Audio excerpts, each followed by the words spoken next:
So friends, welcome to the channel of A plus law academy. I hope सभी लोग बहुत अच्छे होंगे, स्वस्थ होंगे, सुरक्षित होंगे, अपना बहुत अच्छे से ध्यान रख रहे होंगे।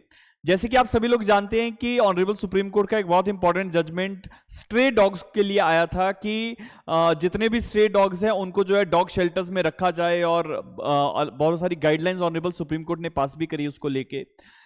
जितने भी हमारे देश में एनिमल लवर्स हैं इस जजमेंट का विरोध किया, लेकिन सुप्रीम कोर्ट ने अपनी जो पुरानी गाइडलाइंस थी उन गाइडलाइंस में कुछ मॉडिफिकेशंस किए हैं। एंड बीइंग एन एडवोकेट, हम लोगों की ये जिम्मेदारी बनती है कि हम आम जनता को कैसे ये जजमेंट जो है इजी लैंग्वेज में समझा पाए। तो आज का ये जो सेशन है, मैंने इस जजमेंट के जो सिनॉप्सिस हैं वो आपके सामने मैं रखूंगा, और क्या ऑनरेबल सुप्रीम कोर्ट ने नई गाइडलाइंस दी हैं उसको लेके मैं आपको बताने वाला हूं। देखिए, सबसे पहले जो इस केस का नाम आपको पता होना चाहिए, इस केस का नाम है city hounded by strays and kids pay price. This is the suo motu case. जब सुप्रीम कोर्ट किसी केस का सुओ मोटो अपने आप संज्ञान ले लेता है तो उसको हम सुओ मोटो केसेस के नाम से डिनोट करते हैं। इस केस में एक बहुत इंपॉर्टेंट बात जो सुप्रीम कोर्ट ने कही, इस जो नई जजमेंट आई है इसमें सुप्रीम कोर्ट ने ये कहा है कि जो हमारी गाइडलाइंस हैं वो केवल एनसीआर या दिल्ली के रीजन तक सीमित ना रहे, rather through out India in guidelines को फॉलोअप किया जाएगा। और अब जो है ये जितने भी गाइडलाइंस मैं आज आपके सामने रखने वाला हूं ये अब थ्रू आउट इंडिया अप्लाई होने वाली हैं। सो सभी लोगों के लिए, जितने भी लोग एनिमल लवर्स हैं या जितने वाइज भी, ये जजमेंट आप लोगों के लिए बड़ा इंपॉर्टेंट होने वाला है। देखिए, सबसे पहले तो मैं बैकग्राउंड आपको दे देता हूं। हुआ क्या कि 28 जुलाई 2025 को सुप्रीम कोर्ट ने सुओ मोटो कॉग्निजेंस लिया टाइम्स ऑफ इंडिया की रिपोर्ट के बेसिस पे, और जैसे मैंने आपको केस का नाम बताया, city hounded by strays and kids pay price. तो ये टाइम्स ऑफ इंडिया की एक रिपोर्ट थी, उसी रिपोर्ट के बेसिस पे सुओ मोटो संज्ञान लेते हुए ऑनरेबल सुप्रीम कोर्ट ने कार्रवाई करी, और 11 अगस्त को 2 जजेस बेंच ने एक जजमेंट दिया जिसमें 3 चीजें बड़ी इंपॉर्टेंट रही। वो 2 जजेस बेंच का जजमेंट क्या था? Sterilisation and vaccination of strays in Delhi NCR, कि जितने भी स्ट्रे डॉग्स हैं उनकी स्टरलाइजेशन, नसबंदी की बात की गई और वैक्सीनेशन की बात हुई। Creation of dog shelters and pounds, prohibition on releasing sterilised vaccinated strays back to the streets.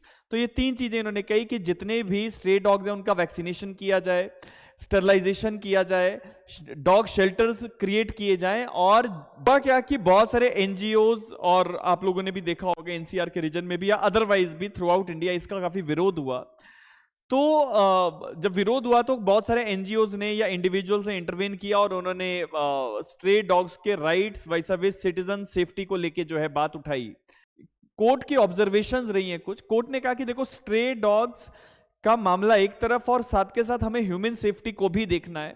और उसी के दरमियान कोर्ट ने कहा कि issue involve balancing the right of stray to live on the streets with safety of the children and elderly against rabies infected and aggressive dogs. तो कभी कभी कॉशियस डॉग्स होते हैं, तो उनको ध्यान में रखते हुए, क्योंकि वो बच्चों पे अटैक कर देते हैं, एल्डर पीपल पे अटैक करते हैं, तो सिटीजन्स की जो सेफ्टी है उसका भी ध्यान रखना है, ह्यूमन सेफ्टी का ध्यान रखना है। अब उन्हीं सब चीजों को ध्यान में रखते हुए कुछ कोर्ट के सामने प्रैक्टिकल कंसर्न्स रखे गए कि सर, इतनी जल्दी ये जो डॉग शेल्टर्स हैं ये कैसे बनाए जाएंगे? एग्रेसिव स्टेरलाइजेशन तो ठीक है, लेकिन क्या उससे पूरा डॉग्स का जो ये पॉपुलेशन है ये पूरा कंट्रोल हो जाएगा कि नहीं होगा? और blanket ban on releasing sterilised dogs back is too harsh, कि जितने भी डॉग्स की स्टेरलाइजेशन हो चुकी है उनको दोबारा से स्ट्रीट्स में नहीं छोड़ा जाए, ये जो डिसीजन है ये बहुत हार्श है। तो इसी के दरमियान ऑनरेबल सुप्रीम कोर्ट ने अपनी पुरानी गाइडलाइंस में कुछ मॉडिफिकेशंस किए हैं, और मॉडिफिकेशन सभी लोगों को समझना बहुत ज्यादा जरूरी है कि इस केस में अब क्या मॉडिफिकेशंस किए गए। जो पहला मॉडिफिकेशन है स्टेरलाइजेशन और वैक्सीनेशन को लेकर जो कोर्ट ने बात करी, तो मैं यहां पढ़ देता हूं कोर्ट ने क्या कहा है। Strays to be sterilised, dewormed, vaccinated and released back to the same areas. ये एक बात सुप्रीम कोर्ट ने कही है कि जितने भी डॉग्स हैं उनको आप वैक्सीनेट करें, और जब वो अगर उनको कोई बीमारी है उसको ठीक किया जाए, और उनको वापस उस स्ट्रीट में छोड़ दिया जाए। अब ये एक चैलेंजिंग चीज है कि जब स्ट्रे डॉग्स आपने उठाए, then it is well and good, आप उठा सकते हैं, लेकिन आपको कैसे पता होगा कि कौन सा स्ट्रे डॉग कहां से उठाया गया तो और कहां पे उसको रिलीज करना है? तो ये एक पॉइंट जो है ये समझने वाला है। दूसरी, कोर्ट ने एक एक्सेप्शन भी रखी है कि कौन से डॉग्स को जो है स्ट्रीट्स में वापस रिलीज नहीं किया जाएगा। जितने भी डॉग्स जो रेबीज से इंफेक्टेड हैं या जो डेंजरस डॉग्स हैं, एग्रेसिव डॉग्स हैं, उनको शेल्टर में ही रखा जाए। दूसरी चीज, फीडिंग स्पेसिस को बनाया जाए, क्योंकि डॉग शेल्टर्स बनाने में समय लगेगा, तो कोर्ट ने कहा है कि municipalities to create dedicated feeding zones in every ward based on stray concentration. तो जितने भी स्ट्रे डॉग्स हैं उन सभी के लिए फीडिंग को लेके जो है म्युनिसिपैलिटीज को फीडिंग जोन्स बनाने पड़ेंगे। एक हेल्पलाइन नंबर सुप्रीम कोर्ट ने कहा है कि आपको बनाना पड़ेगा, each municipal body to establish a helpline for reporting violations. इसके बाद जो अगली चीज है वो बहुत इंपॉर्टेंट है, जितने भी इंटरवेनर्स थे या जितने भी एनजीओज, एनिमल लवर्स, जितने भी लोगों ने यहाँ पे इंटरवेन किया था, उनके लिए सुप्रीम कोर्ट ने बड़ी इंपॉर्टेंट बात की है कि individuals to deposit 25,000 rupees and NGOs to deposit 2 lakh rupees with supreme court registry.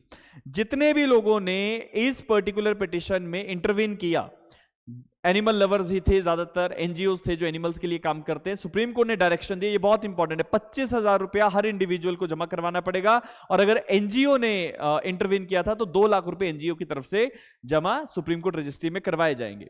और ये जो फंड्स जमा होंगे, these funds to be used for stray dog infrastructure, क्योंकि आप एनिमल लवर्स हैं, आप इन सारी चीजों को लेके विरोध कर रहे हैं, जो वैक्सीनेशन या स्टेरिलाइजेशन एटसेट्रा की बात हो रही थी, तो उसी को ध्यान में, तो क्योंकि एनिमल लवर्स ने विरोध किया था कि स्ट्रे डॉग्स को जो है म्युनिसिपैलिटीज ना लेके जाएं और उनको डॉग शेल्टर में ना रखा जाए, तो उसी को ध्यान में रखते हुए सुप्रीम कोर्ट ने डायरेक्शन दिया है कि जितने भी एनजीओज, इंडिविजुअल्स ने इंटरवेन किया था, सभी को ये पैसा जो कंसर्न है ये डिपॉजिट करवाना पड़ेगा, ताकि जो डॉग शेल्टर बनाए जाएं उसमें इस फंड को यूज किया जाए। और अगर कोई भी एनजीओ या कोई भी कंसर्न्ड व्यक्ति डिपॉजिट नहीं करता है तो फर्दर वो इस पर्टिकुलर केस में पार्टिसिपेट नहीं कर सकता।